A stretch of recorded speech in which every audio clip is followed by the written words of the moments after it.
কে খায়? ছি ছি, মাছগুলোকে সব খেয়ে নিল।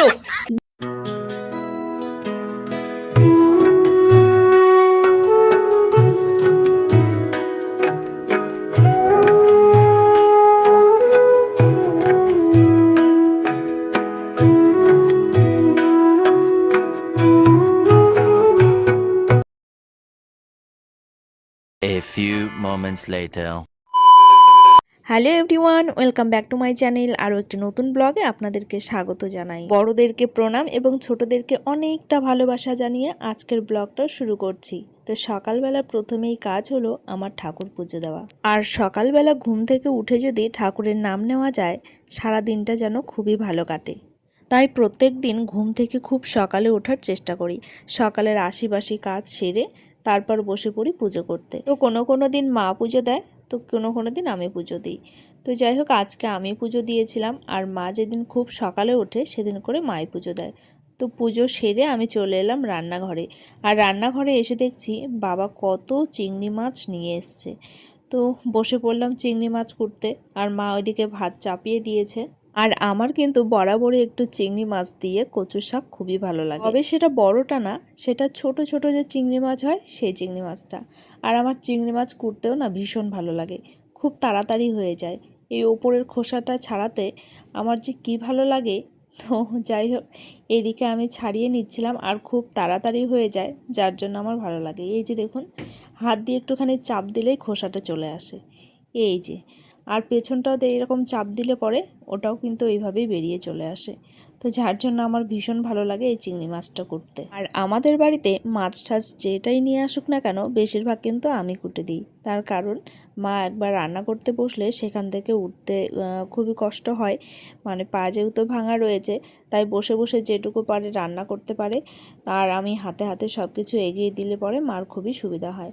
আর এইদিকে বলছিলাম যে এর থেকে আরেকটু বড় সাইজের যে চিংড়িগুলো আছে, সেই চিংড়িগুলো ওই যে চিংড়ি মাছের মালাইকারি করলে ভীষণ ভালো লাগে। তো যাই হোক, এখানে মাসি ছিল বসে, তো মাসির সঙ্গে গল্প করছিলাম আর চিংড়ি মাছগুলো কুটছিলাম। আর চিংড়ি মাছের যে খোসাগুলো আছে সেগুলোও নাকি খাওয়া যায়। মাসিমণি ওখান থেকে বলে দিচ্ছিল যে এই খোসাগুলো ফেলে দিও না, এই খোসাগুলোর বড়া করে খেলে কিন্তু ভীষণ ভালো লাগে। তো আমি খুবই ইন্টারেস্টেড ছিলাম মানে খাওয়ার জন্য। আর এই দিকে দেখো, চিংড়ি মাছের ভেতরেও এরকম একটা শিরা রয়েছে, এই শিরার ভেতরে কিন্তু মাটি থাকে, যেটা ফেলে না দিলে একদম কিচকিচ করে। আর এটা বের করতে না আমার প্রচুর সময় লেগে গিয়েছিল। তো পাপার জন্য ওখানে শিং মাছ রয়েছে। আর এদিকে দেখো, আমি খোসাগুলোও কিন্তু ধুয়ে রেখে দিয়েছি। এই খোসার একটা রেসিপি হয়, সেটা নাকি বড়া করলে নাকি ভীষণ ভালো লাগে। তো যার জন্য ভাবলাম যে আজকে কিছুটা রেখে দেব, মানে আজকে বড়া করে খাওয়াবে মাসিমণি, যার জন্য ওটা রেখে দিলাম। আমার মাছ ধোয়া তো কমপ্লিট হয়ে গিয়েছিল, মা ওইদিকে রান্না চাপিয়ে দিয়েছে, আর আমি এখানে এসেছি কচুর শাক করতে। তো নাইটিটাকে ছেড়ে এসেছি, তার কারণ কচুর শাকের যদি একবার দাগ লেগে যায় কাপড়ে, তাহলে কিন্তু সেই দাগ আর উঠতে চায় না। আর এই জায়গাটাও নোংরা ছিল, তো যার জন্য আমাকে আবার জামা ছাড়তেই হবে। তো যার জন্য আমি নাইটিটা ছেড়ে আগে কচুর শাকগুলো কেটে নেব, তারপর আবার গা ধুয়ে নেব। তো এখানে প্রচুর কচুর শাক হয়েছে, আর এখানে জঙ্গলও হয়ে গিয়েছিল, তাই কিছুটা কচুর শাক নিয়ে আর বাকি যেগুলো ছিল ওগুলোকে একটু ছেটে দিয়েছি, যাতে জায়গাটা পরিষ্কার থাকে। তো যাই হোক, এদিকে আবার বসে পড়লাম, আজকে বাইরেই বসে পড়েছি আমি কচুর শাকগুলো কাটতে। তো একদম কেটে ধুয়ে দেবো মাকে, মা রান্না করে নেবে, আর ওইদিকে আমি গাটা ধুয়ে নিতে পারবো। তো যাই হোক, এইদিকে দেখো আমি কচুর শাক কাটতে তো বসে গেলাম। আর কচুর শাক আমার বরাবরই ভীষণ ভালো লাগে। কচুর শাক খেতে যতটাই স্বাদ, তার থেকে কিন্তু এই কাটাটা বেশি পরিশ্রমের হয়ে যায়। তার কারণ একবার যদি হাতে ওই দাগগুলো লেগে যায়, সেই দাগ আর উঠতে চায় না। আমি কচুর শাকটা কেটে নেই, তারপর দেখাবো আমার হাতের অবস্থাটা একবার কি হয়। তো যার জন্য মা শাক কাটতে চায় না, আর আমি এরকম করে কুটে দেই। তারপর আবার সাবান দিয়ে বা খোসা দিয়ে সেই দাগগুলোকে তুলতে হয়। তো যাই হোক, এদিকে পাতাও কিছুটা দিয়ে দেব। আর আমরা বেশিরভাগ এই ডাল আর পাতা দুটোই একসঙ্গেই খাই, তবে আমাদের বাপের বাড়ি ওইদিকে কালো কচুটা বেশি খায়, তবে এখানে দেখছি সব রকমের কচুই খায়। আর এই জায়গাটা যেহেতু নিমাইয়ের জন্মস্থান, তাই সবাই বেশিরভাগ মানুষই কিন্তু নিরামিষ খায়। আর প্রত্যেকটা মন্দিরে মন্দিরে যেহেতু নিরামিষ রান্না হয়, আর কচুর শাকটা কিন্তু সব জায়গাতেই থাকবে, যার জন্য কচুর শাকটা আমারও ভীষণ ভালো লাগে। আর মন্দিরে যখন নিরামিষ করে রান্না করে ছোলা দিয়ে, কচুর ছোলা, তারপর হচ্ছে নারকেল কুটে দেয়, তো ওই কচুর শাকটা যেন আরও দ্বিগুণ স্বাদ বেড়ে যায়। তখন নিরামিষ আর আমিষের মধ্যে যেন অনেক তফাৎ থাকে, তখন নিরামিষটা খেতেই বেশি ভালো লাগে। তো যাই হোক, এই দেখো আমার হাতের অবস্থা কী হয়েছে। A few moments later. তো বিকেলবেলা বেরিয়ে পড়েছি পাপাকে নিয়ে। তো আজকে পাপার গাড়িটা আর নেইনি, ও হেঁটে হেঁটেই এসছে, মানে বাইরে খেলা করছিল তো সেখান থেকে চলে এসছে। আর এখানে এসে ওপরে ঘুড়ি উড়াচ্ছিল সব ছেলেপেলেরা, তো সেই ঘুড়ি দেখা নিয়ে ব্যস্ত। আর রাস্তায় বেরোলেই পাপার একটাই কাজ, লোকের বাড়ির দরজায় গিয়ে গিয়ে বসে থাকা। আর এই যে দেখো ঘুড়িগুলো উড়াচ্ছে, তো এই ঘুড়ি ধরার জন্য ও দৌড়াদৌড়ি করছে। তাহলে বলুন তো, এই ঘুড়িগুলো কেউ ধরতে পারে? ও ঘুড়ি নেওয়ার জন্য খুবই ব্যস্ত হয়ে গেছে। তো যাই হোক, ঘুড়ি যেই দিকে আছে সেই দিকে দৌড়াচ্ছিল। তারপর আমরা সন্ধ্যার সময় একটুখানি ঘরে এলাম। ঘরে এসে পাপাকে বই দিয়েছি। এখনও কিছু বলতে পারে না, তবু এই বইগুলো দিয়ে রাখি, কারণ অনেক জীবজন্তু রয়েছে, সেগুলো দেখে বলতে পারবে। এখনও যেহেতু অনেক কথা শিখে গেছে, যার জন্য বইগুলো সামনে দিয়ে রাখি। আর দেখো বইয়ের অবস্থাগুলো কি করেছে ও। তো কিছুদিন আগে পাপাকে আমি বই কিনে নিয়ে এসে দিয়েছি, এই যে অ্যানিমেলের একটা বই দিয়েছি। সে বইয়ের অবস্থা কি করেছে দাঁড়াও সেটাই দেখাবো।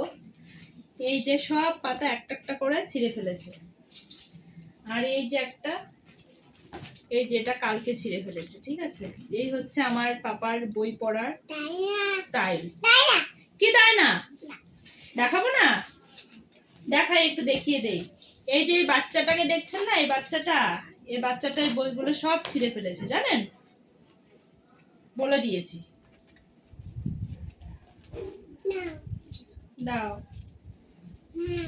হ্যাঁ দাও। তুমি বইয়ের মধ্যে কি পড়েছো?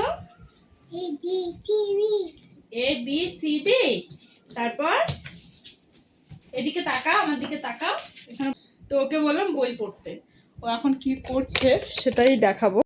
এখন একটু করে বড় হচ্ছে, আর বই পড়তে বললে ওর ঘুম পেয়ে যাচ্ছে, ঠিক আছে। মানে এখন থেকেই ওর কি বলবো, নাটক শুরু হয়ে গেছে আর কি। পাপা এদিকে তাকাও, একটু এবিসিডি পড়ো। A B E F G H. Dog কোথায়?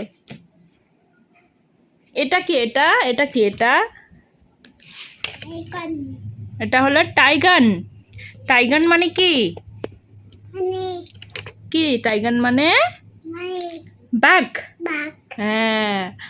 আর ডিয়ার কোথায় বাবা? ডিয়ার হরিণ কোথায়? হ্যাঁ, এটা হরিণ। এলিফ্যান্ট কই বাবা? এলিফ্যান্ট, হাতি। এলিফ্যান্ট কোথায় সোনা? হ্যাঁ, হ্যাঁ দেখেছি তো। তাহলে তুমি একটু গোট বের করো তো। গোট মানে ছাগল। ছাগল কোথায়? কোথায় গো ছাগল? হ্যাঁ হরিণ। এই যে এখানে দেখো তো আছে নাকি? এখানে কোথায় আছে দেখো তো, ছাগল কোনটা? গোট মানে? মানে ছাগল। কোথায় গো ছাগল? এখানে খোঁজো, এখানে খোঁজো, এটাতে খোঁজো কোথায় আছে ছাগল। কোনটা ছাগল দেখাও। খুঁজে পাচ্ছে না, ঠিক আছে, ওই জন্য ঘুমিয়ে পড়লো। এই যে এটা হলো ওর, যেটা পারবে না সেটা হচ্ছে এরকম করে শুয়ে পড়বে আর কি। পাপা গোট কোনটা তুমি বলছো না কেন? ছি ছি, বলতে পারে না। বাবা হাঁস কেমন করে ডাকে? পেক পেক। দাও, ছিঁড়ে যাবে, ছিঁড়ে যাবে। আরে বাবা বই কে খায়? ছি ছি, মাছগুলোকে সব খেয়ে নিল। A few moments later. পাপার সাথে বকতে বকতে আমার প্রচণ্ড মাথা ধরে গেছে, তাই ভাবলাম যে আজকে একটু ভালো করে মাথায় তেল দিয়ে নেব। তো অনেক দিন ধরেও মাথায় তেল দেওয়া হয় না, মোটামুটি 1 সপ্তাহ হয়ে গেল আমি মাথায় তেল দিই না। তো ভাবলাম আজকে একটু ভালো করেই মাথায় তেল দিয়ে নেব। আর পাপার সাথে আমার বকতে বকতে এরকম মাথা যন্ত্রণা শুরু হয়ে যায়, সেদিন আর কোনো রক্ষা নেই, সেদিন মাথায় তেল দিতেই হবে আর কি। তো যাই হোক, আর এইদিকে আমার পাপাও কাছেই কিন্তু বসে রয়েছে আর আমি মাথায় এদিকে তেল দিয়ে নিচ্ছিলাম। তো এখন দুষ্টুমিটা একটু কম করছে আর এখন আমরা ঘুমাবো, এখন ঘুমের টাইম হয়ে গেছে আর এখন বাজে মোটামুটি রাত 11টার মতন। তো এখানে ব্লগটা আজকে শেষ করছি। কেমন লাগলো অবশ্যই কমেন্ট করে জানাবেন, ভালো লাগলে চ্যানেলটাকে সাবস্ক্রাইব করে দিয়ে সকলে পাশে থাকবেন।